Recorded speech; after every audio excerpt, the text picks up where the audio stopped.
काश मेरी ज़िंदगी में सरहद की कोई शाम आए। काश मेरी ज़िंदगी में सरहद की कोई शाम आए, मेरे ज़िंदगी वतन के काम आए। ना खौफ है मौत का, न आरजू है जन्नत की, लेकिन जब भी जिक्र हो शहीदों का, काश मेरा भी नाम आए, काश मेरा भी नाम आए। जय हिंद दोस्तों। आज है 23 मार्च यानी कि बलिदान दिवस। कहा जाता है कि जिस ओर जवानी चलती है उस ओर जमाना चलता है। इस पंक्ति को बखूबी निभाने वाले हमारे देश के महापुरुष आज ही के दिन 23 मार्च 1931 को अपनी जवानी हमारे लिए कुर्बान कर गए।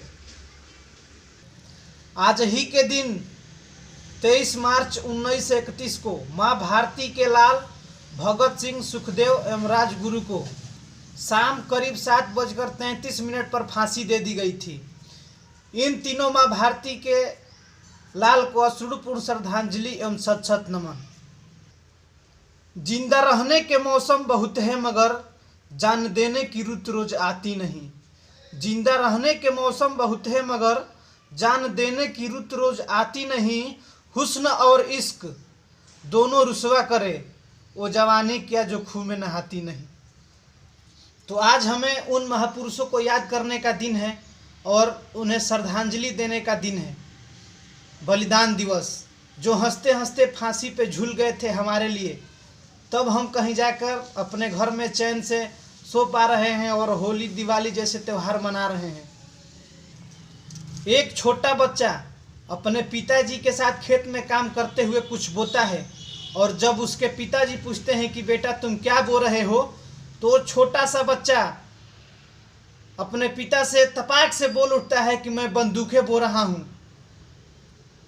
ऐसे दिलेर, इतने बड़े दिल वाले और इतने बड़े साहसी कोई और नहीं, वो हमारे महापुरुष भगत सिंह थे। 28 सितंबर 1907 को लायलपुर जिला के बंगा गांव में भगत सिंह का जन्म हुआ था, जो पंजाब में है। 100 साल भेड़ की तरह जीने से अच्छा है कि एक दिन शेर की तरह जियो। बस यही सोचकर भगत सिंह ने अपने आप को देश सेवा में समर्पित कर दिया था। अभी जवानी के दहलीज पर ठीक से कदम भी नहीं पड़ा था कि भगत सिंह ने हमारे लिए अपनी प्राणों की आहुति दे दी।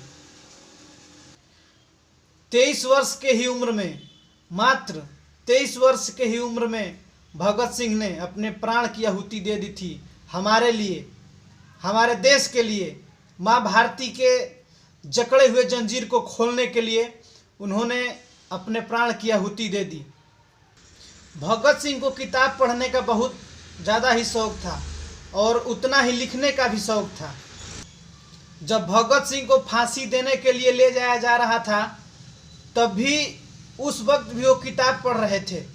सोचिए, अगर आपको हमको सूचना दे दिया जाए, हमें जानकारी हो जाए कि हमें फांसी होने वाली है, तो हम दिन में ही तारा गिनने लगेंगे, हमारे पैरों तले ज़मीन खिसक जाएगी। मगर वो कितने दिलेर थे, उनको खबर हुई तब भी वो किताबें पढ़े जा रहे थे और मुस्कुरा रहे थे। ऐसे दिलेर थे भगत सिंह। जब तक वो जेल में रहे तब तक किताबें लिखते रहे, किताबें पढ़ते रहे, अपने साथियों को संदेश भेजवाते रहे और अपने साथियों से ये बात अपने पत्र में हमेशा लिखते रहे। अपनी जिज्ञासा, जो मन की जिज्ञासा थी, उसे उजागर करते रहे और अपने दोस्तों से बताते रहे कि अब देश सेवा में मुझे जीने की इच्छा नहीं है। मेरे एक मरने से कुछ नहीं होता है। बहुत से ऐसे सपूत हैं जो आएंगे, मुझे देखकर प्रेरणा उनको मिलेगी और जो माँ भारती के जकड़े हुए जंजीर को खोलने के लिए आगे आएंगे। उस महापुरुष का ये मानना था और वो हंसते हंसते फांसी पे झूल गए। उन्होंने अपने दोस्तों के लिए कुछ लिखा था, जो मैं आपके समक्ष प्रस्तुत कर रहा हूँ, सुना रहा हूँ आपको। और ये मेरा वीडियो आपको अच्छा लग रहा तो आप मुझे अपना आशीर्वाद दीजिए। बस वीडियो को एक लाइक करिए, मैं आपसे यही विनती करता हूँ। आपके एक लाइक करने से मुझे मनोबल बढ़ता है मेरा, और मैं ऐसा करने के लिए प्रेरित होता हूँ। अपने खत में, अपने किताब में ये कविता उन्होंने, भगत सिंह ने लिखा था, जो ब्रिटिश हुकूमत के खिलाफ एक करारा प्रहार था और जो युवाओं में जोश भर देने वाला कविता था। मैं आपके समक्ष प्रस्तुत कर रहा हूँ, सुना रहा हूँ आपको। उन्होंने क्या लिखा था? उससे यह फिक्र है हरदम, उसे यह फिक्र है हरदम, नया तर्जे जफा क्या है। हमें यह शौक देखें, हमें यह शौक देखें, सितम की इंतहा क्या है।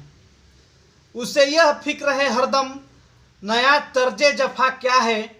हमें यह शौक देखें, सितम की इंतहा क्या है।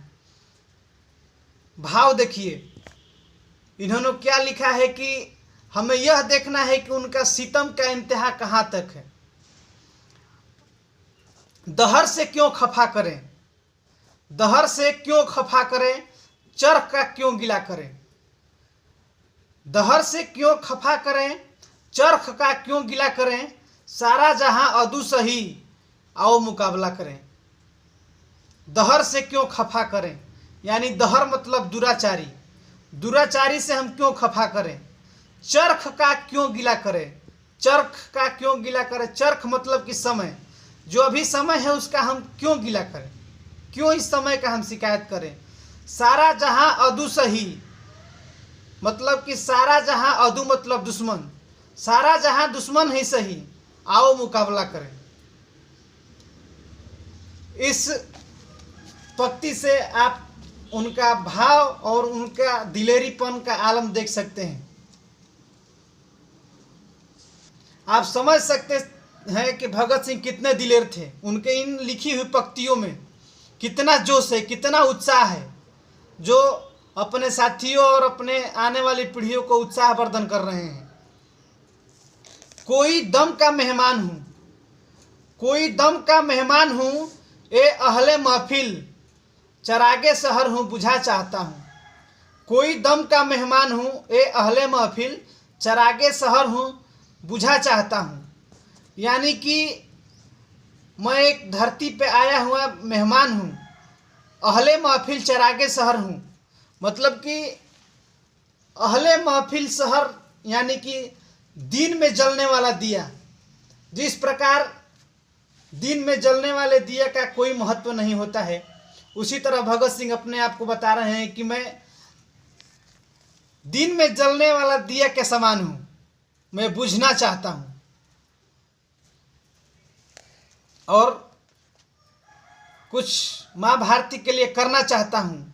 कोई दम का मेहमान हुए अहले महफिल, चरागे शहर हूँ बुझा चाहता हूँ। मेरी हवाओं में रहेगी ख्यालों की बिजली, यह मुश्ते खाक है फानी, रहे रहे ना रहे।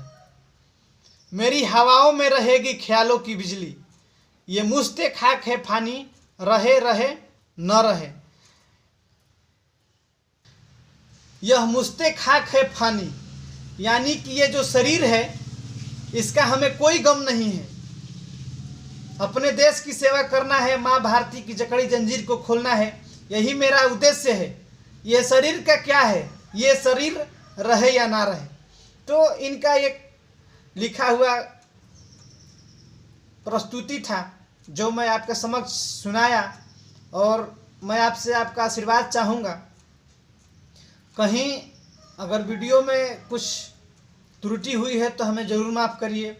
और उम्मीद करता हूँ कि अगर आप अपने देश से प्रेम करते हैं, देश के लिए कुछ करना चाहते हैं, तो भगत सिंह की तरह खुलकर जिए और भगत सिंह की तरह सोच रखें।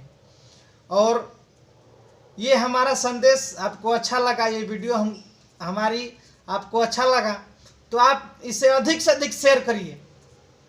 मैं आपसे यही चाहता हूँ, आपका आशीर्वाद चाहता हूँ। और एक लाइक जरूर करिए और कमेंट करके बताइए कि हमारा ये प्रयास कैसा लगा, हमारी ये वीडियो कैसी लगी, और चैनल को सब्सक्राइब जरूर करिए। तब तक के लिए जय हिंद।